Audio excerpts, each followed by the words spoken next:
شكرا يا ربي شكرا هديت قلبي شكرا نورت دربي شكرا شكرا يا رب شكرا يا ربي شكرا هديت قلبي شكرا.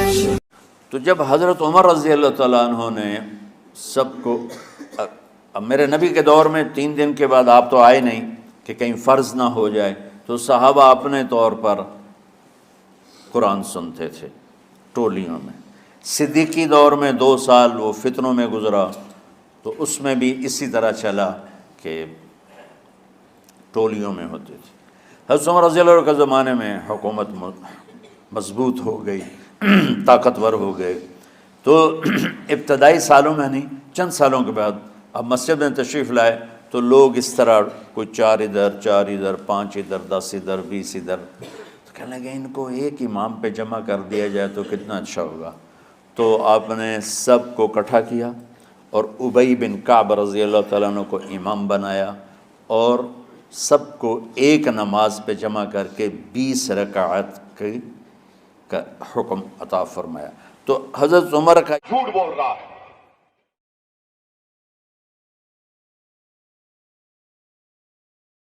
چونکہ پہلی بات تو یہ ہے، حضرت عمر کے نہ تو پڑھانے کا ذکر ہے، حالانکہ میں مناظر نہیں ہوں، لیکن یہ بات جس نے بھی کی ہے اتنی کچی بات ہے کہ میں دھڑلے سے کہتا ہوں، میں 11 بجے تک ادھر ہوں.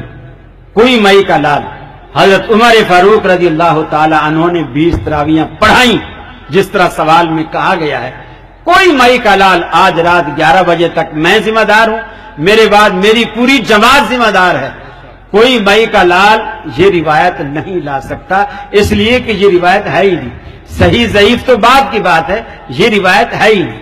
وہ جو روایت ہے جو انہوں نے بیان نہیں کی وہ یہ ہے جو کہا جاتا ہے کہ حضرت عمر کے زمانے میں 20 پڑھی گئی، زمانے میں 20 پڑھی گئی. اب زمانے میں 20 پڑھی گئی. اب نواز شریف کے زمانے میں ہم یہاں جلسہ کر رہے ہیں اور سوشل میڈیا کا دور ہے. ایمانداری سے بتاؤ، نواز شریف کو پتا ہے کانپور میں کانفرنس ہو رہی ہے؟ پتا ہے نواز شریف؟ نہیں پتا. حضرت عمر کے زمانے میں اگر کسی نے رات کو 20 تراویح، حضرت عمر کا زمانہ ایران تک سرحدیں پھیلی ہوئی تھی، ایران فتح ہوا، آج تک ان کو یہی تو جیلسی ہے، یہی تو جیلسی ہے کہ یہ سنی ہمارے علاقوں پہ قابض ہو کے بیٹھے ہیں. حضرت عمر بھی تو سنی تھے، نبی کریم صلی اللہ علیہ وسلم کی سنت پر عمل پیرا ہونے والے تھے. تو اس زمانے میں اگر ان کے زمانے میں 20 پڑھی گئی تو میرا سوال یہ ہے، حضرت عمر کے نالج میں تھی یہ بات؟ معلوم نہیں. حضرت عمر کو کسی نے جا کر بتایا تھا فلاں مسجد میں 20 ہو رہی ہیں؟ معلوم نہیں. یہ 20 رکعتیں کس نے پڑھائی تھی؟ معلوم نہیں. پیچھے کس نے پڑھی تھی؟ معلوم نہیں. کس مسجد میں پڑھی گئی؟ معلوم نہیں. تو پھر بات کس بات کی ہے؟ اب آئیے اس کے مقابلے میں موطا امام مالک میں حضرت عمر فاروق رضی اللہ تعالی عنہ عبد الرحمن بن عوف کے ساتھ مدینے کا گشت کر رہے ہیں. رمضان کا موسم ہے، رات کا وقت ہے، تراویح کا وقت ہے. مسجد نبوی کے پاس گزرتے ہیں اور دیکھتے ہیں کہ کوئی اس کونے میں کوئی اس کونے میں علیحدہ علیحدہ، جس طرح کہ اللہ کے نبی نے فرمایا تھا کہ اللہ کو یہ نماز تمہاری بہت پسند ہے اور مجھے ڈر ہے کہ کہیں اللہ تم پر فرض نہ کر دے، تم اسے علیحدہ علیحدہ پڑھا کرو. اور لوگ الگ الگ طریقے سے پڑھ رہے ہیں. حضرت عمر نے سمجھا کہ اللہ کے نبی نے 2 باتیں کی تھی. ایک تو یہ کی تھی کہ اللہ کو تمہارا مل کر نماز پڑھنا پسند ہے، جماعت پسند ہے. دوسری یہ وجہ بتائی کہ میں جماعت کو اس لیے ترک کر رہا ہوں کہ کہیں اللہ اپنی یہ پسند تم پر فرض نہ کر دے اور پھر تم اس کو نبھا نہ سکو. لہذا آج اللہ کو یہ نماز کتنی بھی پسند ہو، چونکہ اللہ کا نبی ہم میں موجود نہیں ہے، جبریل ہمارے پاس تو آنے سے رہا، فرض یہ نہیں ہو سکتی. لہذا وہی کرو جو اللہ کو پسند تھا. انہوں نے جماعت کو جاری کیا اور تمیم داری جو قرآن مجید کے بہت بڑے حافظ قاری عالم تھے اور بہت پیارا قرآن پڑھتے تھے، اور ابی بن کعب رضی اللہ تعالیٰ عنہ قرآن مجید کے حافظ قاری تھے، دونوں کو مقرر کیا اور دونوں کو مقرر کرنے کے بعد یہ حدیث کے الفاظ ہیں احدا عشرۃ رکعتن کے کہ آپ لوگوں کو 11 رکعتیں پڑھایا کرو. موطا امام مالک آج بھی آپ ہر مدرسے میں، دیوبند، بریلوی، اہل حدیث سب کے مدارس میں یہ کتاب موجود ہے، آپ وہاں اٹھا کے دیکھ لیجیے کہ حضرت اب یہ 11 رکعت وتر سمیت پڑھنے کا حکم کس نے دیا؟ معلوم ہے حضرت عمر نے دیا. کن کو دیا؟